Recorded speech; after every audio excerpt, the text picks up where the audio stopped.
안녕하십니까.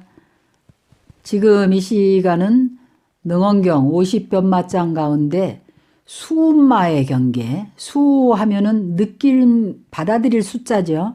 느낌을 말하는 겁니다. 우리가 느낌으로 좋은 느낌, 싫은 느낌, 괴로운 느낌, 즐거운 느낌, 뭐 이런 느낌을 그 수음이라 하는데 그 수음의 마구니의 경계는 어떤 것인지에 대해서 말씀드리기로 하겠습니다.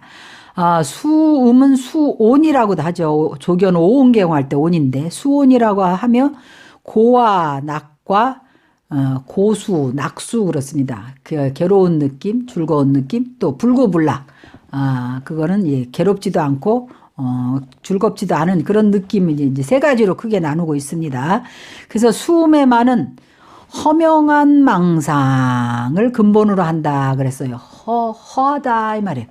허한 그런 허명한 망상을 근본으로 삼으며 외부에서 수행자의 몸에 들어가는 마군이라고 할 수 있습니다. 외부에서 수행자의 몸으로 들어가는 거예요. 느낌이니까. 그래서 허명한 망상에서 허란 거짓이라는 뜻이다 그랬습니다. 명이란 이해한다는 뜻입니다. 이해한다는 뜻인데 이것을 정말로 이해하는 것이 아니라 가짜로 거짓으로 우리가 착각한다 이러죠. 착각으로 이해를 한다는 것으로 무엇에도 쓸 수가 없는 것이 그게 허명한 겁니다. 거짓된 것이다. 착각이다. 우리가 착각은 자유다 이렇게 얘기하지만 착각은 자유긴 하지만 쓸모 있는 것은 아니죠.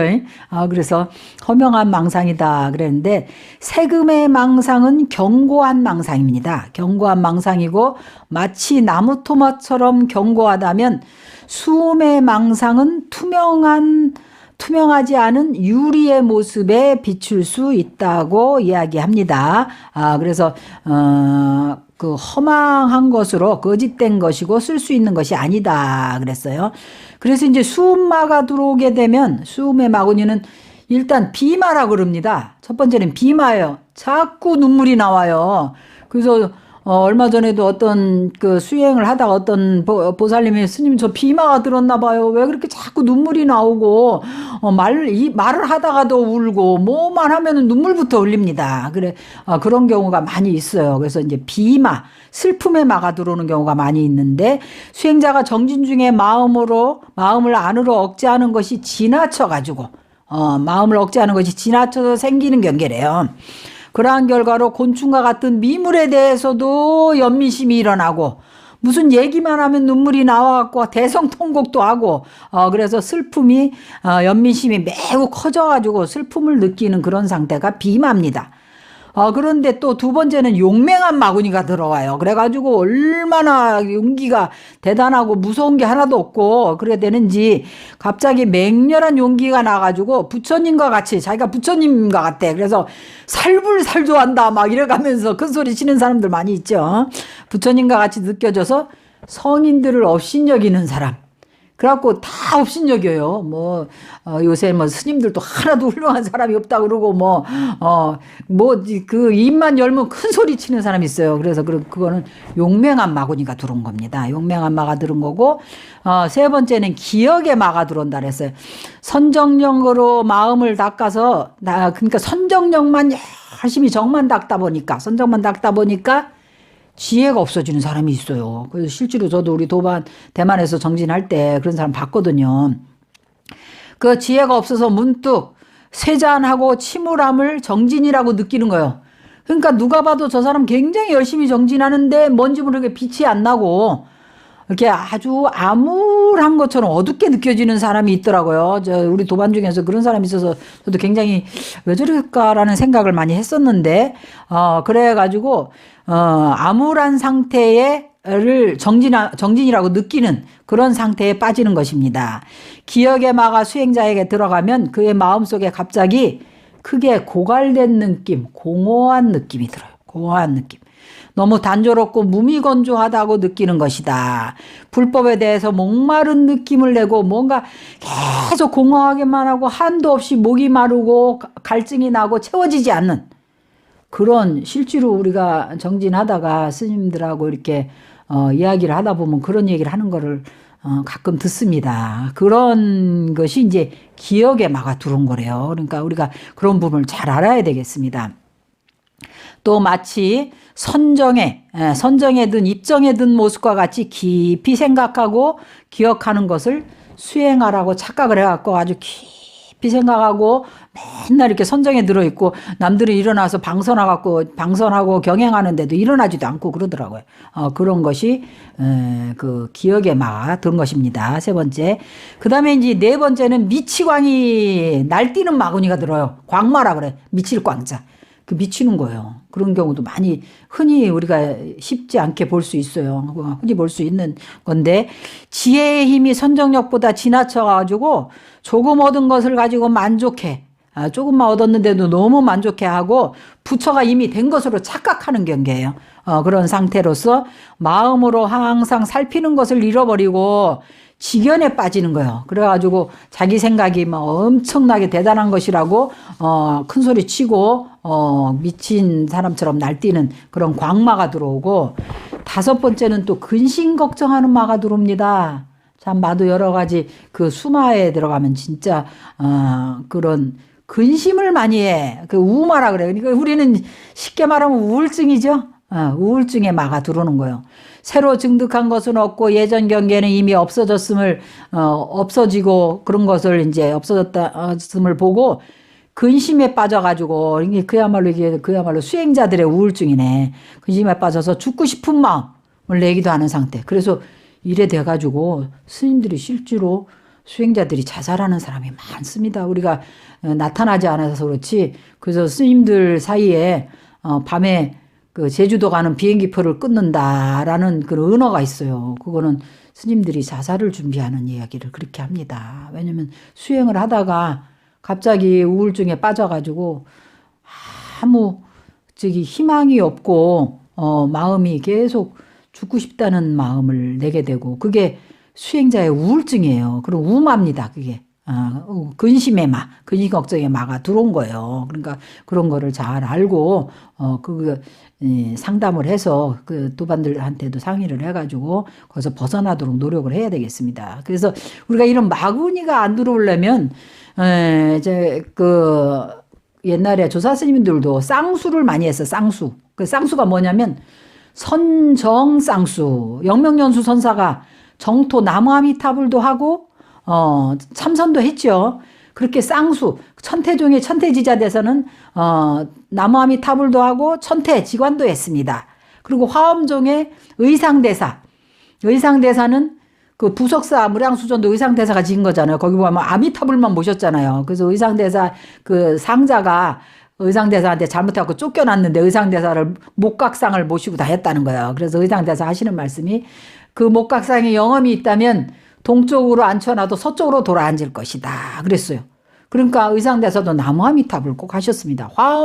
화엄종의 조사 스님이고 화엄교의를 하셨지만 정토를 하신 거예요. 그래서 우리가 불보살님의 가피에 의존해서 연부를 한다든지 나무아미탑을 한다든지 나무지장보살, 또 신묘장구 대다라니 나무관세음보살을 하게 되면 이런 마가 범접을 못합니다. 부처님의 가피가 있기 때문에. 그래서 우리가 수행을 하더라도 선정을 닦더라도 연부를 한다든지 그 진언을 한다든지 다란이를 한다든지 해서 쌍수 두 가지를 함께 닦으면 이런 마의 경계에 들어가지 않고 심지어는 자살하는 일이 생기지를 않을 거예요.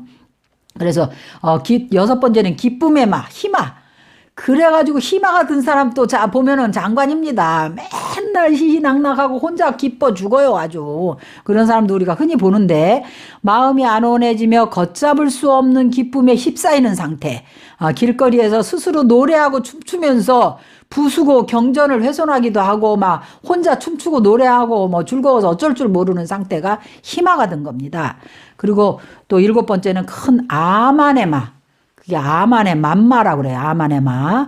그래서 세금이 사라지고 수음이 명백해짐을 보고 스스로 만족해서 문득 아만이 생기는 거예요. 수행의 경계가 높아졌다 생각해서 열애를 부처님을 깔보고 불상을 막 때려부셔. 불상을 막 때려부시고 경전을 막 태워버리기도 하고 훼손하는 그런 경계가 나타납니다. 그게 아만의 마예요. 그다음에 경청의 마라고 가벼워 사람이 가벼워지는 마인데 정명한 이치를 원만하게 깨달아서 크게 수순함을 얻게 되면 문득 한없이 편안함에 빠져 있어 사람이 또 한없이 편안함이 생겨갖고 자제함을 얻었다고 느껴서 더 이상 공부를 안 해. 진보를 구하지 않습니다. 더 이상 공부를 진전을 구하지 않는 상태. 원래 오후기수라 그래갖고 깨닫고 난 다음에 수행을 해야 되는 거거든요. 그런데 거기서부터 더 이상 수행을 하지 않는 그런 상태에 들어가게 되는데 그것을 이제 경안의 마라 그럽니다.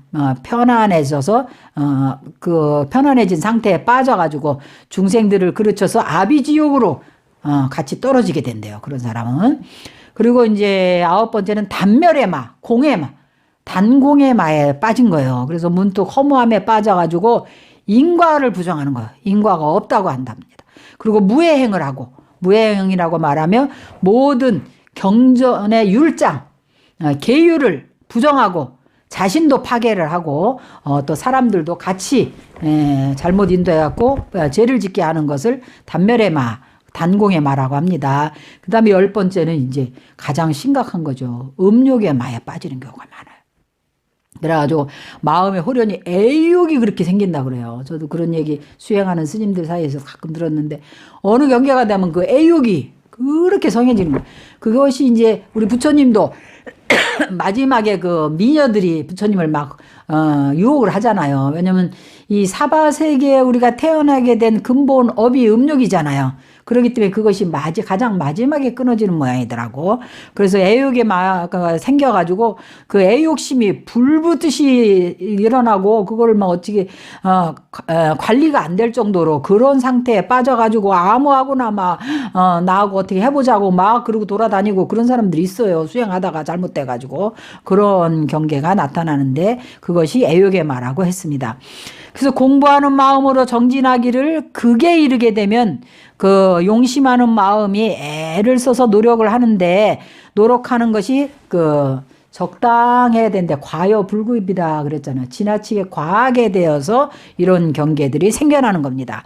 그래서 이런 경계는 선과학이 투쟁을 하는 것이며 바른 생각과 삿된 생각이 서로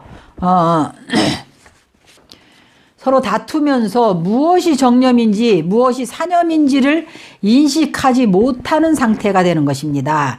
수행자에게 이러한 갖가지 마장이 발생하는 것은 바로 그가 탐욕, 그 탐하는 마음을 가지고 있고 남한테 이기기를 좋아하는 마음이 있잖아요. 남한테 내보이고 싶고 꼭 이기고 싶어하는 그런 마음, 또 다투는 마음, 경쟁하는 마음을 가지고 있기 때문에 생기는 것입니다. 그가 탐하고 구하는 바는 또한 그 마음은 사사로운 마음이에요. 그야말로 아만심, 에고에서 오는 사사로운 마음이기 때문에 이기적인 것이므로 거짓말하는 마가 되는 것이라고 선화상인께서 말씀하셨습니다. 그래서 지금까지는 수음마의 경계가 어떻게 오고 그 경계가 왜 생겨난 것인지에 대해서 말씀드렸습니다. 성불하십시오.